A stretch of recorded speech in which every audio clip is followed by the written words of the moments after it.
Good morning दोस्तों, आपका स्वागत है जीएस क्लब ग्रुप में। आज हम लोग आए हैं कुछ विशेष बात जानने के लिए। जो सभी बच्चे जो चीज़ जानने के लिए उत्सुक रहते हैं कि जो लूसेंट है, एक बहुत ही नामी बुक है लूसेंट, जो इस तरह से दिखती है। पहले आती थी इस टाइप का, ये बुक दिखती है लूसेंट, इस टाइप का बुक है। ये लूसेंट है जो अधिकतर जो भी बच्चे वनडे एग्जाम जैसे एसएससी, रेलवे, जो ऑब्जेक्टिव्स टाइप के क्वेश्चन होते हैं जो आते हैं एग्जाम में, उसको जानने के लिए कि वो क्वेश्चन को कैसे पढ़े, कौन सी बुक पढ़े कि जिससे सारे क्वेश्चन उससे बन जाए, टैकल हो जाए और हम लोग एग्जाम क्रैक कर लें। तो आज हम लोग पढ़ेंगे कि लूसेंट कैसे पढ़ा जाए, किस तरह से पढ़ा जाए कि हम लोग जो पढ़े वो लंबे समय तक याद रहे। ऐसा ना हो कि आज पढ़े और 2 दिन तक याद रहे और अगले एक हफ्ता बाद अगर कोई पूछ दे तो फिर वो क्वेश्चन ना हमसे सॉल्व हो पाए। तो आज हम लोग पढ़ने जाएंगे लूसेंट के बारे में कि लूसेंट क्या है। लूसेंट अधिकतर बच्चे मैं देखता हूँ कि लूसेंट, अगर कोई लूसेंट अथी करते हैं कि लूसेंट पढ़ना है मुझे, तो लूसेंट के बारे में सभी लोग समझते हैं कि एक लूसेंट एक बुक है जिसे हम लोग नॉर्मल ऐसे ही पढ़ लेते हैं। वो उसको एक बुक की तरह, मतलब ये वन लाइनर है एक तरह से। मैं कहना चाह रहा हूँ, मेरे कहने का मतलब ये है कि एक वन लाइनर है। इसमें आप एक पूरी जानकारी, आपको किसी टॉपिक के बारे में पूरी होल जानकारी आपको अच्छे से नहीं मिल पाएगी। अगर आपको इसके बारे में किसी होल जानकारी चाहिए कि किसी बुक के बारे में, ये लूसेंट है, जैसे कि इसके साथ आपको, अगर लूसेंट आप पढ़ते हैं तो इसके साथ आपको एक साइड बुक रखनी जो बहुत जरूरी चीज है। जैसे मेरे पास, मैं जिस तरह से मैं पढ़ता हूँ, मैं अपनी जानकारी मैं खुद से दे रहा हूँ, मैं किस टाइप से पढ़ता हूँ। मेरे पास ये बुक है क्राउन की, क्राउन समान ज्ञान। मैं इसकी सहायता से पढ़ता हूँ, इससे रेफरेंस लेके जो टॉपिक मैं पढ़ता हूँ, कुछ टॉपिक इसमें कुछ एक्स्ट्रा नॉलेज इसमें दिया हुआ है क्राउन में, तो मैं उस चीज को देखता हूँ। लूसेंट पढ़ने के साथ ही साथ आपको लूसेंट पढ़ने का एक स्ट्रेटजी बनाना पड़ेगा पहले, कि आप लूसेंट क्या पढ़ रहे हैं, कैसे पढ़ रहे हैं, कौन सा टॉपिक आपको पढ़ना है। अगर आप चाहते हैं कि आप बुक खरीदें और उसको खत्म करें, उस बुक को, ये ना हो कि 2 दिन पढ़ के फिर वो बुक रख जाए, एग्जाम आ जाए उस दिन फिर खुले बुक, तो ऐसा नहीं करना है हमें। मुझे हम लोग को पढ़ना है। ये है मेरे पास एक लूसेंट की नई वाली बुक, वो ये पुरानी वाली लूसेंट बुक है। इसमें कुछ कुछ पॉइंट नहीं दिए हुए हैं, नई वाले में, नई एडिशन में कुछ कुछ पॉइंट ऐड किए हुए हैं। तो हम लोग देखते हैं कि कैसे पढ़ें। तो आप लोग जैसे ही लूसेंट, सभी, मैं सोचता हूँ कि लूसेंट सभी के पास होगा, तो मैं उसी हिसाब से बता रहा हूँ। जो है, जैसे ही आप खोलेंगे पहले पेज तो आपको मिलेगा विषय सूची। इसमें लूसेंट में हर एक सब्जेक्ट को टॉपिक बाय टॉपिक डिवाइड किया हुआ है। आप देखेंगे कि पहले में हिस्ट्री, अगर आपको दिखाई पड़ रहा हो तो आप देखेंगे पहले में इतिहास है, दूसरे में भूगोल है, तीसरे में भारतीय अर्थव्यवस्था है, चौथे में संविधान है, और ऐसे ही करते हुए आगे 5वें में साइंस है। इसी में बांटा हुआ है। अब हिस्ट्री के जैसे आप सभी को पता होगा, हिस्ट्री 3 पार्ट में डिवाइड है, मॉडर्न हिस्ट्री, मेडाइवल हिस्ट्री और एंशिएंट हिस्ट्री। तो हम लोग को पढ़ना इस टाइप से है कि पढ़ने में हमें बोरियत ना लगे कि ये पढ़ रहे हैं तो फिर इसके बाद अब मन नहीं कर रहा है पढ़ने का, ऐसा आप हम लोग को करना। इसके लिए, बचने के लिए हमें क्या करना पड़ेगा, सबसे पहले हम लोग क्या करेंगे कि जैसे अगर प्राचीन हिस्ट्री की बात करते हैं तो हम लोग प्राचीन हिस्ट्री ले लेंगे। प्राचीन हिस्ट्री से एक टॉपिक उठाएंगे, प्राचीन भारतीय इतिहास के स्रोत, ये पढ़ लेंगे। एक आप डेली का एक रूटीन बनाइए कि मुझे इतना खत्म करना है।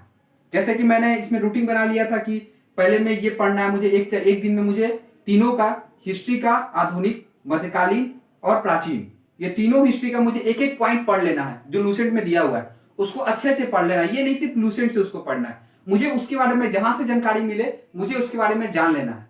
जैसे कि मैंने इससे पहला बुक पढ़ा, इससे पढ़ा, फिर उसी चीज को मैंने क्राउन से पढ़ा।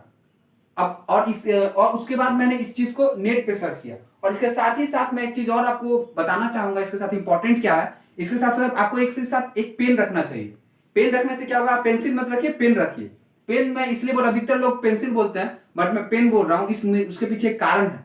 जैसे कि अगर आप कोई चीज को पढ़ रहे हैं, कुछ चीज भी निकाले आप, या फिर जैसे कि आप गुजरात के बारे में पढ़ रहे हैं, तो गुजरात आप पढ़ रहे हैं तो आपको नेट पे सर्च कीजिएगा तो उसके बारे में कुछ विशेष जानकारी मिलेगा। जैसे कि अभी जो इस बुक में नहीं, ये बुक तो पुरानी पब्लिकेशन है, तो जैसे कि अभी स्टैच्यू ऑफ यूनिटी बना है गुजरात में, तो वो जानकारी इस बुक में नहीं लिखा हुआ होगा, वो आपको नेट से मिलेगा। उसको एक पॉइंट बनाकर, पेन यहाँ पे पॉइंट बनाकर ऐसे लिख दे, साइड में ऐसे पॉइंट बनाकर यहाँ लिख दे पेन से।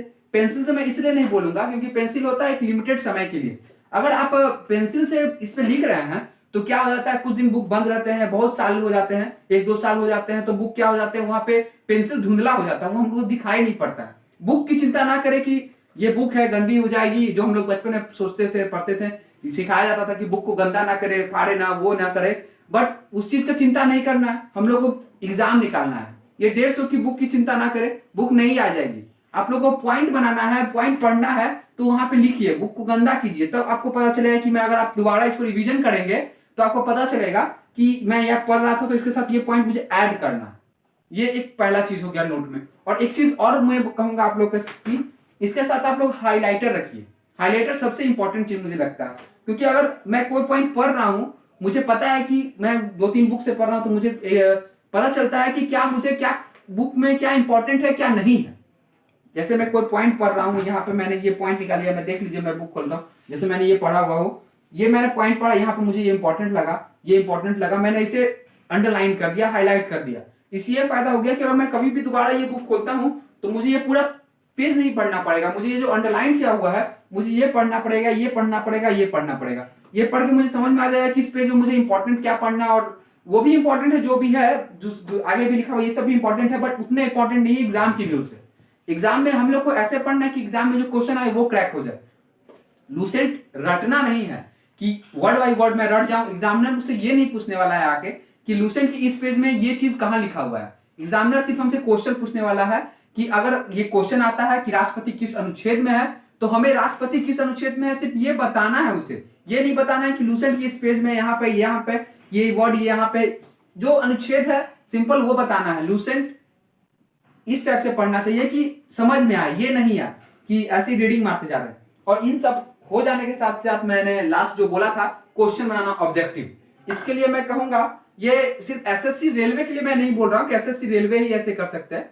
मेरे बहुत सारे सीनियर भैया सब हैं, उनसे मैंने सजेशन मांगा कि इसके लिए मैं आगे के एग्जाम के लिए मैं क्या कर सकता हूं, जैसे कि हायर लेवल एग्जाम से पीसीएस, बीपीएससी, ये सब की एग्जाम के लिए मैं आगे क्या कर सकता हूं। उन्होंने कहा मुझे बेस मजबूत करने के लिए, तो मैं बेस इससे आप मजबूत कर सकते हैं, इससे बेस मजबूत कीजिए। उसके बाद आप, ये आती है घटना चक्र, ये हर एक अलग अलग सब्जेक्ट का अलग अलग घटना चक्र, जैसे ये है पॉलिटी की घटना चक्र है, ये घटना चक्र समान विज्ञान की घटना चक्र है। ये सारे घटना चक्र आप ले लीजिए, और जो सब्जेक्ट आप पढ़ रहे हैं, सब्जेक्ट वाइज जो सब्जेक्ट पढ़ रहे हैं उससे इसमें से खोज लीजिए वो सब्जेक्ट का ऑब्जेक्टिव कहां है। ऑब्जेक्टिव देख के यहीं से मारा कीजिए, इससे क्वेश्चन मारा कीजिए, बनाया कीजिए। इससे आपको पता चलेगा आपने पढ़ा तो उससे कितने क्वेश्चन आपसे सॉल्व हो रहे हैं। अगर एग्जाम में इसी टाइप से क्वेश्चन आते हैं तो आप कैसे सॉल्व कर सकते हैं। ये टेक्निक आपको सिर्फ ये नहीं है कि सिर्फ संतुष्टि देगा, ये एग्जाम में भी आपको बहुत काम देगा। आप देखिएगा, आप पढ़ने के बाद, ये दोनों बुक पढ़ने के बाद, लूसेंट और ये क्राउन, ये पढ़ने के बाद आपको पता चलेगा कि ये जब आप क्वेश्चन बना रहे हैं तो ये क्वेश्चन आपसे सॉल्व हो रहे हैं। और इसमें जो क्वेश्चन दिए हुए हैं वो सिर्फ एसएससी लाइक क्वेश्चन नहीं दिए हुए हैं, एसएससी के लेवल के क्वेश्चन नहीं दिए हुए हैं, इसमें सारे क्वेश्चन पीसीएस और आईएएस यूपीएससी में पूछे हुए क्वेश्चन भी हैं इसमें, वो सारे क्वेश्चन आपसे सॉल्व होंगे। और जो क्वेश्चन आपसे इसमें से सॉल्व नहीं होंगे उसका आंसर और उसका तथ्य ये भी दिए हुए नीचे में अंडरलाइन करके आप देख सकते हैं। क्वेश्चन निर्देशक का तत्व क्या है, तो ये क्वेश्चन अगर मुझे नहीं पता है तो इसके बारे में मुझे इंपॉर्टेंट नोट्स भी दिया हुआ है कि इसमें क्या है, आप पढ़ के समझ सकते हैं। तो आप ये देख सकते हैं, बुक को मैं दिखाऊंगा जूम करके आपको, देखिए ये इंपॉर्टेंट नोट्स की टाइप आपको दिया हुआ है, आप इससे पढ़ सकते हैं। इससे क्या होगा कि जो आपको नहीं पता है एक्स्ट्रा नॉलेज वो आपको वो भी मिल जाएगा।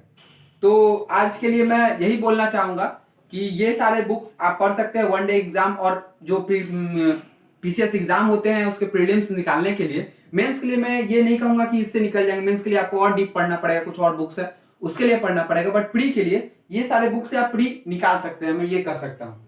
और जहां तक रहा इसको कंप्लीट करने के बाद, तो हम लोग ये अपने जीएस क्लब ग्रुप है, ये जो चैनल है जो आपके सपोर्ट से खुला है, ये चैनल पे मैं आगे चल के कुछ वीडियो बनाने वाला हूँ यूट्यूब पे। ये सारे बुक को रिलेटेड की इस बुक में एक एक चैप्टर को मैं लूंगा और इस चैप्टर से जो इंपॉर्टेंट मुझे लगता है ये मैं पढ़ाऊंगा और यहाँ पे बताऊंगा, बोर्ड पे आपको बताने की कोशिश करूंगा कि क्या उसमें है क्या नहीं है। ये पॉलिटी से मैं भी स्टार्ट किया हूँ, एक पॉलिटी का मेरा प्रीवियस में आप जाके देख सकते हैं, एक वीडियो होगा पॉलिटी का अनुच्छेद का, वो अनुच्छेद मैं कंप्लीट कराने वाला हूँ। और अनुसूचियां भी आएंगी, अनुसूचियां भी होंगी, अभी देख लीजिएगा, आपको पता चल जाएगा सारा चीज। तो इसी के साथ मैं अनुमति मांगता हूं, धन्यवाद।